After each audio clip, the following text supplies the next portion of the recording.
Vamos lá, então. Então, galera, estamos estando? Acho que tudo de ótimo.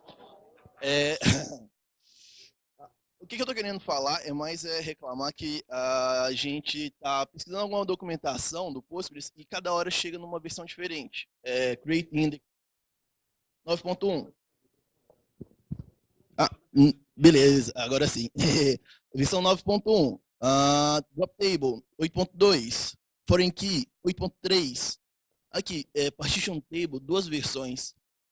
Você vai buscar com outro buscador, mesmo resultado. Ele nunca pega a versão mais recente. Então, eu acho que para quem está começando com Postgres, para quem está começando, fica confuso.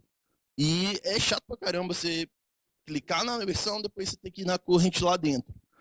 Eu dei uma investigada, o sitemap parece que está priorizando as versões de uma forma meio que coerente, tentando jogar prioridade para a current, mas o que resolve ser canonical.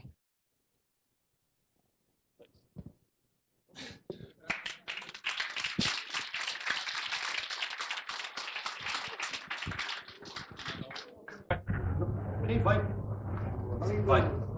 Oi, pessoal. Eu sou o Turicas, também conhecido como Álvaro Justen. Vou falar aqui sobre grafos. Eu andei trabalhando aí, estou trabalhando ainda em alguns projetos relacionados a grafos, por conta do Brasil I/O, de alguns clientes que eu tenho de análise de dados, e comecei a usar o Neo4j. Alguém aqui já trabalhou com o Neo4j? Ok. O Neo4j é o banco de grafo mais conhecido hoje, e eu particularmente gosto muito de algumas coisas que ele tem, tipo uma interface administrativa bem legal e tal, bem bonitinha que já vem com ele, mas eu comecei a ter problemas para importar a quantidade de dados que a gente tem no Brasil I/O, que são centenas de milhões de nós e relações, relação vai para bilhão. Então tem relação, por exemplo, fulano é sócio da empresa tal, o governo federal pagou tanto a empresa tal, e por aí vai.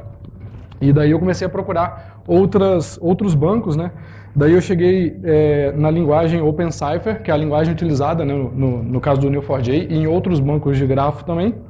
E acabei chegando, tá meio lento o meu computador, mas enfim, acabei chegando no Agents Graph. Alguém aqui conhece o Agents Graph? Legal. Ele é um fork do Postgres 10.4 que implementa, inclusive, Cypher no Postgres. Então, só para vocês terem uma ideia aqui, para quem nunca viu o Cypher, aqui está um SQL com 2 joins, né? E aqui tem a consulta equivalente em Cypher. Eu vou dar um match, né, numa entidade do tipo pessoa, cujo name é Alice, que, né, tem essa relação belongs to alguma outra entidade do tipo departamento. Só isso, já resolve. Tá? E, obviamente, esse banco é otimizado para fazer isso. Daí, quem quiser depois olhar mais sobre o Agents Graph, tem aqui no site da Bit9, que é a empresa que desenvolve, e eu vou mostrar uns exemplos aqui para vocês. Então, eu tenho aqui no Brasil I/O essa empresa aqui, por exemplo, Tenenge, Técnica Nacional de Engenharia e tal. E digamos que eu queira saber quais as empresas são sócias dessa empresa, em vários níveis, eu consigo fazer isso. Eu montei aqui algumas consultas só para eu não perder muito tempo agora, porque, enfim, Lightning Talk, né? Deixa eu só setar o grafo aqui, e daí eu vou colocar aqui, então, o seguinte. Deixa eu explicar a consulta. Eu estou dando match numa empresa, numa company que eu chamei de holding, né, que tem a relação is-partner com uma outra empresa, que eu chamei de C, em que o documento dessa C, que é o CNPJ, são os 8 primeiros dígitos, é esse daqui. E aí eu estou retornando um distinct de holding. Tá? Então, estou pegando todas as empresas que são sócias diretas dessa empresa. No caso aqui, eu tenho a CBPO Engenharia e a Odebrecht, por exemplo. Tá? Ele me retorna numa estrutura aqui que eu consigo retornar, por exemplo, só os nós, ou eu consigo pegar um caminho inteiro. Então, os nós com as relações, e para cada nó e para cada relação eu posso ter propriedades em que eu consigo fazer filtros para essas propriedades, criar índices. As propriedades são armazenadas em JSONB. Eu posso, como isso aqui é Postgres, eu posso rodar explain, e ele vai me mostrar o que ele vai fazer ali. Tá? Eu posso rodar subquery SQL dentro da query Cypher, e subquery Cypher dentro da query SQL. Eu posso, aqui por exemplo, eu peguei aqui todas as empresas das quais a Odebrecht é sócia direta. Eu poderia pegar isso em vários níveis, né? Então, a consulta foi match H, que eu chamei de H, né, uma empresa, que é sócia de uma outra empresa C, em que o documento de H, né, é esse daqui, que é o CNPJ da Odebrecht, e eu retorno o distinct C ali. Então, ele tem aqui no total 139 empresas. Tá? Essa aqui é a base, para quem acompanhou, é a base da Receita Federal, em que a gente demorou quase 6 meses para conseguir liberar, que eram dados para serem públicos, eles queriam cobrar da gente R$500 milhão. Mas a gente entrou com pedido de acesso à informação e conseguimos liberar esses dados. Aqui tem uma outra consulta um pouco mais complexa, eu ainda tenho que criar uns índices aqui, mas basicamente é o seguinte, olha. Eu estou pegando uma empresa que tem como sócio uma pessoa física, person, que doou para uma campanha política, que gastou na empresa C, que é aquela empresa que a pessoa é sócia. Tá? E aí eu estou retornando aqui o nome da pessoa como doador, o nome da campanha, né, como político, e o nome da empresa, que é a razão social, na verdade. Ali eu coloquei limite 3 aqui, porque, enfim, senão ia demorar muito essa consulta. Então aqui eu tenho, deixa eu diminuir um pouquinho aqui, ó, o José Almeida da Silva Filho doou para a campanha do Marcos Alexandre, e o José é dono desse autoposto, e o Marcos Alexandre, durante a campanha, gastou dinheiro nesse posto aí. Daí eu comecei a desenvolver uma interface gráfica para isso, usando, enfim, JavaScript e tal. Então aqui meu tempo já está acabando. Eu vou procurar aqui, por exemplo, esse camarada aqui, que é dono de algumas poucas empresas de ônibus no Rio. E aí eu posso ir expandindo aqui, por exemplo, só as conexões de saída.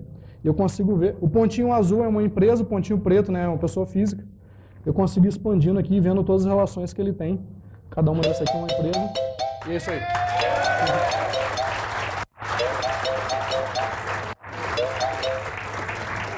Volta para cá. So it's in English again. I'm going to present a project I'm working on currently. It's called Postgres Auto Failover. And again, the name is from engineering department and not marketing department. So it does exactly what the name looks like. It's auto failover for PostgreSQL. It's on GitHub. It's open source. It's the PostgreSQL license. So it's for me, it's the first time I see a project copyright Microsoft and license the PostgreSQL license. So it's interesting times. And we still have a marketing department. So I think they are happy when I say that see the number of stars in GitHub. Well, as in engineering, we don't care much about them, but marketing, they do care. So if you want to click on the star, they will be very happy. And so what do we do with PG Auto Failover? The idea is that we have a monitoring solution. And when we monitor that one node is down, we fail over to the other node. So that's easy. When we have, at Citus, we had customers wanting to do that. They wanted to have something very simple and with only 2 nodes because of budget issues. So the best way to do it with PostgreSQL is with 2 standbys and 1 primary. But when you have budget constraints or you want something more oriented to business continuity as compared to high availability of data and services, maybe you want only 1 standby. So we do that with PG Auto Failover. And the monitor itself is a PostgreSQL extension. So all you need to deploy is PostgreSQL. The monitor is PostgreSQL, and it will monitor the 2 other nodes. And then on each node, you have a client running. It's called the PG AutoCTL. And when it runs, it's going to see that everything is working as it should, etc. And here is the set of commands that you are going to use. If you want to start a new cluster, you're going to say PG AutoCTL create monitor. It's going to initialize the database for you in InitDB, create the extension, the users, the HBA, and things like that. Then you say PG AutoCTL create Postgres on another node, and it's going to talk to the monitor to say, hey, is there someone else in the group already? No, there is nobody, so I'm going to be a primary. InitDB, install the users, the database, open the HBA. And then the second time you do that, oh, there is already someone, so you should be a secondary. So it's going to say, okay, so PGBAS backup from the primary, add HBA entry in the primary to be able to do that, etc. It's all automated for you. And you have other commands to enable and disable maintenance. It means that if you enable maintenance on the standby, you can do whatever you want, like security update of the kernel or PostgreSQL, reboot. All the time, it's not considered as a candidate for failover. So you're good. You can do the maintenance, and then when you're done, you disable the maintenance, and it's back to being a candidate. And you can perform a manual failover from the monitor with a SQL command. So you say perform failover, and it will orchestrate everything so that it happens for you. And so currently with this project, we solve business continuity, we solve automated failover, and we don't solve high availability for the data, because if you lose the primary and the standby, well, you lose the data too. So in a fully high available system, you should be able to lose the nodes and still have the data. For that, you need a backup strategy, you need other things. It's not covered by a pgauto failover, okay? And maybe we'll get there, but for now, it's the way it is. And disaster recovery, again, it's you lose all the nodes, what's next? So in pgauto failover, we say that we resist to losing any one node. If you lose the monitor, nothing happens. Replication is working. If you lose the primary, we switch over to the secondary. If you lose the secondary, we step back from being synchronous to being async, which means that you can continue working with the primary. Okay, so you can lose any one node, and there is no impact in the system. And that's it. So go start it if you like it.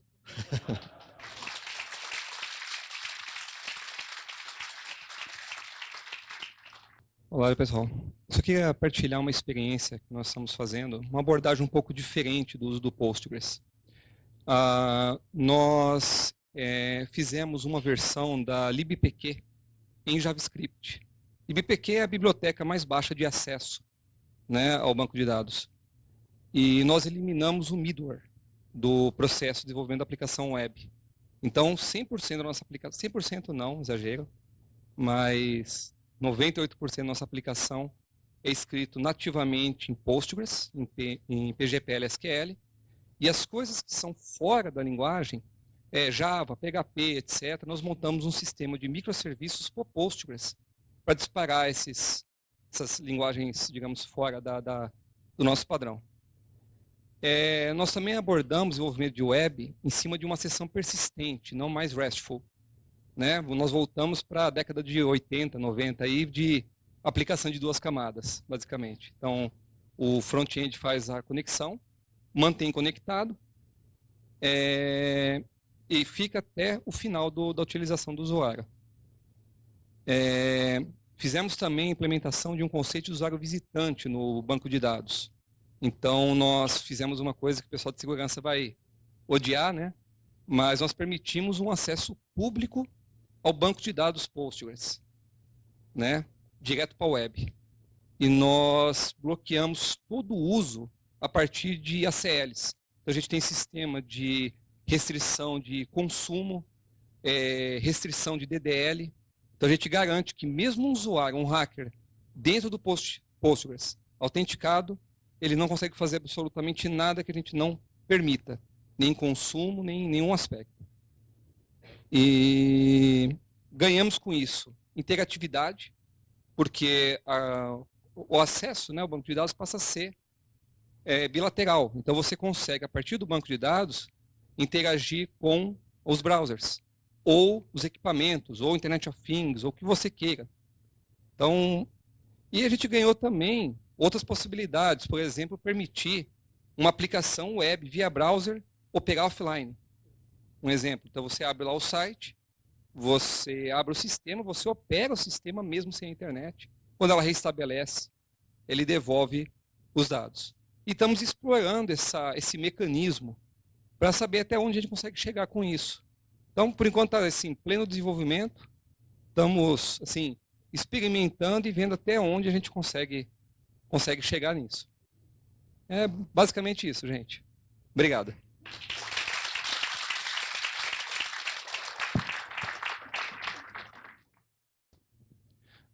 Boa noite, senhoras e senhores. Eu sou o Marcelo, eu sou DBA de MySQL, na verdade.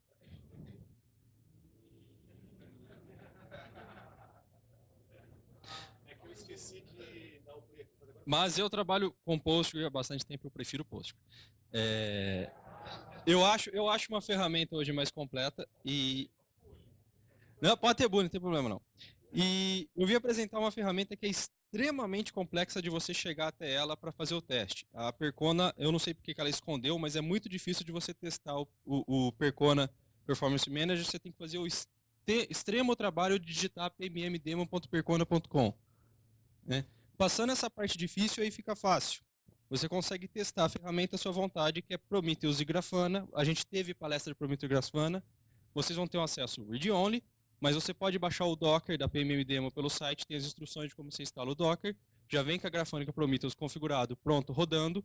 Você direciona a porta do Docker e brinca à vontade lá, criando ferramentas. por enquanto, não temos tudo o que gostaríamos no PostgreSQL. Mas temos aqui o suficiente para brincar de fazer troubleshooting. PostgreSQL está aqui, tem vários Mongo, MySQL, Perconnect DB Cluster, até RDS Aurora, o PMM está pronto para tudo isso. E vamos dar um alô, cookies. Não aparece aqui porque a tela está pequena, então eu tenho que ir direto no menu de Postgre. E por enquanto só temos o overview. Né? A ferramenta vem pronta com esse dashboard. Você pode criar mais. E a ferramenta, ela tem algumas coisas bem legais de troubleshooting neste dashboard. Já dá para enxergar se você está tendo problema com FullTableScan. Já dá para enxergar se você está tendo problema com falta de recursos na máquina. Está passando fome em CPU, memória ou disco. E aqui dá mais a lentidão da rede. Não é do demo, não. O demo até que é relativamente rápido. Apesar que eu não sei como está ultimamente. E todos os recursos do dashboard, que é bem grande aqui, vocês vão ver, são os atuais, mas não os únicos que estão sendo desenvolvidos. Estão adicionando cada vez mais recursos no dashboard do PMM para PostgreSQL. Está em constante desenvolvimento. E temos problemas técnicos. Muito bem. Está bem tortinho aqui, porque essa tela está reduzida para caber, mas é mais bonitinho. Conexões aqui, idle ativas, conexões ativas. Eita. Como está a leitura, né? Importante saber o que é returned e fetched. Se esse negócio está discrepante, é porque você está lendo muito e voltando pouco. Seu filtro não está bom, sua indexação não está boa. As atividades do banco já de cara em duplas lidas. Muito importante ter isso de cara, que se tem um spike aqui, já é um problema. Transações, duração da transação, se está usando o temp file, número de locks, conflitos, como que está o uso do buffer, o cache, que é importantíssimo, né? E no final o checkpoint status, que a gente olha bastante no PostgreSQL para ver se ele não está judiando muito do IOPS, querendo fazer checkpoint o tempo inteiro. Eita, tá misturando os dois botões aqui. Tem mais detalhes que estão sendo desenvolvidos. Essa ferramenta está em constante desenvolvimento pela Percona.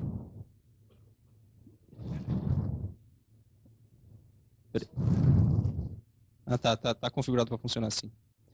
Muito importante ter o network na mesma tela aqui, porque às vezes a query está boa, mas ela está retornando muitos dados para a aplicação está lendo 1000 linhas para paginar alguma coisa, você está sobrecarregando a rede e você vai ver que a query está boa em performance, mas só a rede está com bottleneck, e às vezes você vê que facilmente, nesse gráfico, numa tela só é rápido, ele carrega, você já baixa o scroll, numa passada de olho você já identificou vários problemas.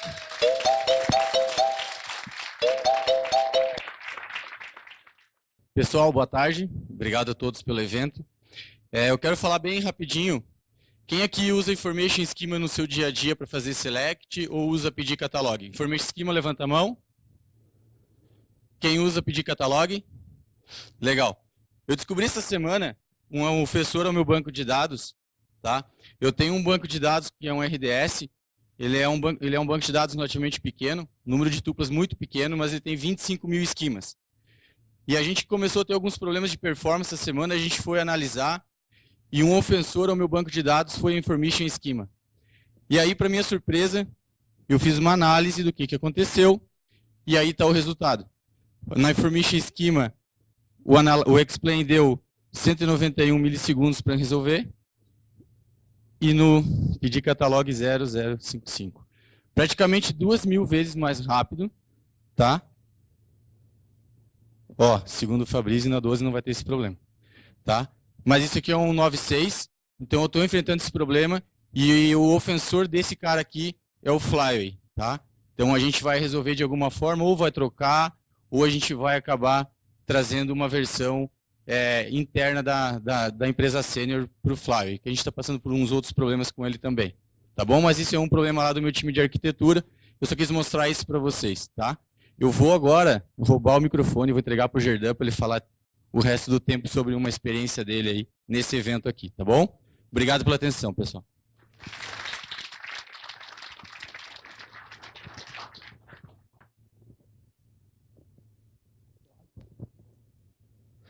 Boa tarde, pessoal.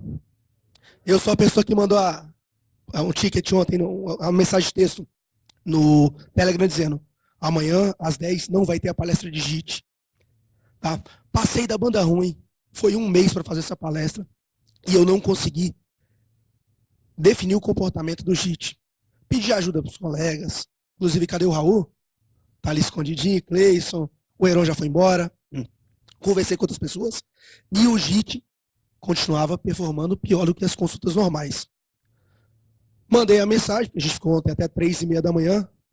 Tem uma coisa que dá para mostrar rapidinho, deixa eu ver. Dá tempo. Dá tempo. Cadê?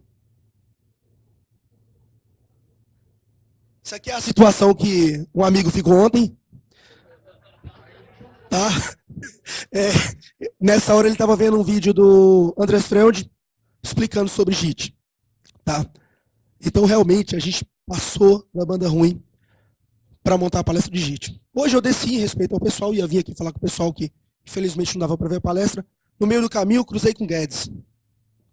Aí Guedes já chegou aí. Cara, que negócio é esse que você não vai dar palestra? Eu falei, velho, eu fiz PPT, fiz tudo, mas a demo não funciona. Não performa melhor com a resolução. Aí ele, vai lá e conta, então, o teu erro. Falei, calma então, fui lá, busquei meu notebook. E ficou como aprendizado, pessoal. Não foi minha primeira palestra. Provavelmente já deve ser a 11ª. Todas as outras deram muito certo. E essa deu certo também. Cometi um erro de sair antecipado e falar, não vai ter. E no final deu tudo certinho. Então, o que fica de experiência? Para você que às vezes tem vontade de falar, passar uma experiência, monta a tua apresentação, vem e fala. Né? A gente não está aqui só para contar acerto. E o erro também ajuda bastante. Inclusive, no final da palestra, qual foi o sucesso? A gente conseguiu fazer o JIT performar melhor do que as consultas padrões interpretadas do Postgres. Tá? Ou seja, ficou aprendizado e foi um sucesso ainda. Valeu, pessoal. Obrigado.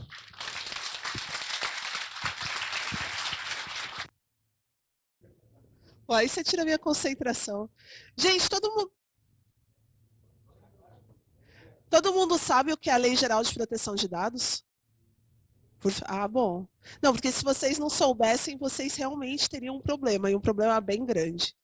A Lei Geral de Proteção de Dados ela vai entrar em vigor daqui a mais ou menos um ano, e ela traz alguns desafios bem grandes. O primeiro, vocês sabem onde estão os seus dados? Vocês sabem quais as suas tabelas, quais os seus meios de armazenamento que têm dados pessoais? E melhor, vocês sabem o que são os dados pessoais? Porque dado pessoal não é armazenar CPF. Quem usa CPF como chave primária? Vocês não estão sendo honestos, hein? Todo mundo já passou por isso.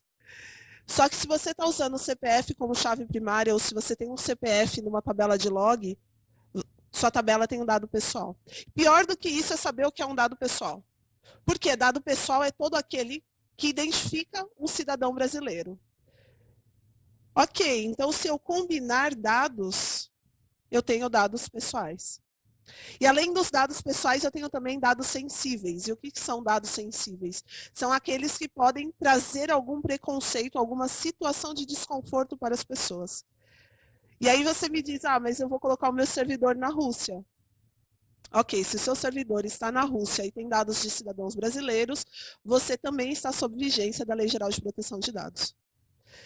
Outra coisa, você precisa dizer para o seu usuário qual é o tipo de acesso que você vai fazer com os dados dele.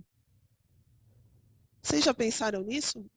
E se a pessoa casar, ela tem direito a alterar os dados dela. Poxa, mas seu sistema só tinha uma tela de cadastro. E eu também posso pedir para qualquer site, tipo Twitter, chegar lá e falar assim, eu quero agora todos os meus dados. Que formato vão estar esses dados? Quanto tempo eu tenho para pegar esses dados? Pode ser cobrado?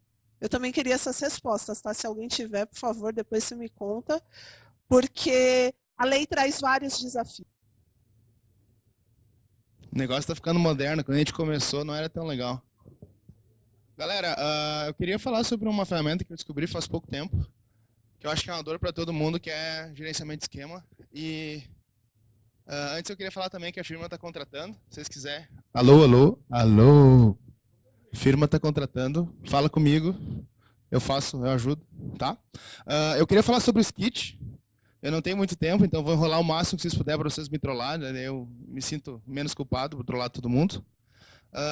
O Skit é uma ferramenta de linha de comando, eu acho que ele é escrito em Perl, e eu gostei muito desse cara e eu quero falar dele hoje porque ele funciona como Git, assim. Tu cria um projeto, uma pasta, esse cara fica todo versionado, você pode usar o Git para controlar ele e tudo mais. E o que é bacana, deixa eu ver se eu consigo achar o tutorial aqui.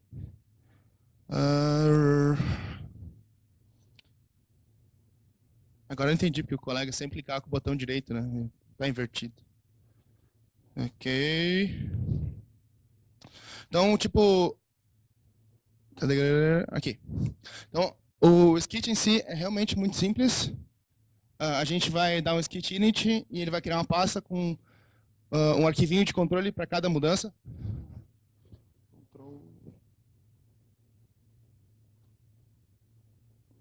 Aqui.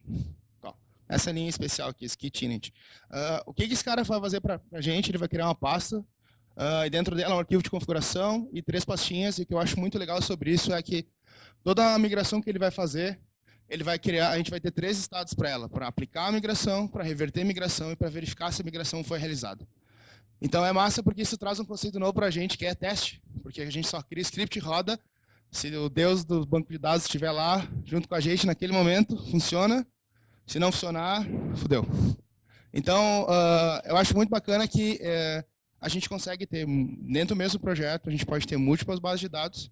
Ele suporta vários bancos, eu só testei com Postgres, mas uma coisa muito bacana é que eu posso ter vários projetos apontando para a mesma base, o que facilita se eu tenho vários times, então um pode não interferir no outro. E quando eu crio esses planos, deixa eu pegar um exemplo aqui. Aqui é o exemplo de configuração. Deixa eu ver o que mais aqui. Vamos lá. Aqui. Quando eu crio uma mudança, basicamente, skit add mudança, eu não sei selecionar o troço, então foda-se. Tudo bem. Então, quando eu crio uma mudança, eu consigo definir dependências. Então, caso eu queira aplicar uma mudança específica que depende de alguma coisa, por exemplo, eu criei uma tabela de usuários e agora eu quero botar uma nova mudança para ter uma coluna nova naquela tabela. Eu posso dizer que aquela mudança depende da tabela de usuários. Então, quando eu mandar aplicar só aquela mudança, ele tem essa inteligência de fazer isso. Tá bom? Deixa eu ver o que mais. Uma coisa que o Skit faz, que eu acho que é importante vocês saberem, ele cria um esquema chamado Skit dentro do banco de dados de vocês. Então, vocês vão precisar dessa permissão. E o que é bacana sobre isso é que quando você cria o arquivo, você cria a mudança, ele pega e faz um hash desses arquivos. Então, se alguém mudar por algum motivo e a mudança está diferente, ele vai encrencar, dizendo, olha, não vou rodar os troços porque está diferente do que eu esperava. Então, ele já tem esse controle. E tudo que ele faz é criar arquivos texto. Então, usar o Git é super de boa, nada difícil com ele. E acho que é isso. Não sei se eu queria mostrar.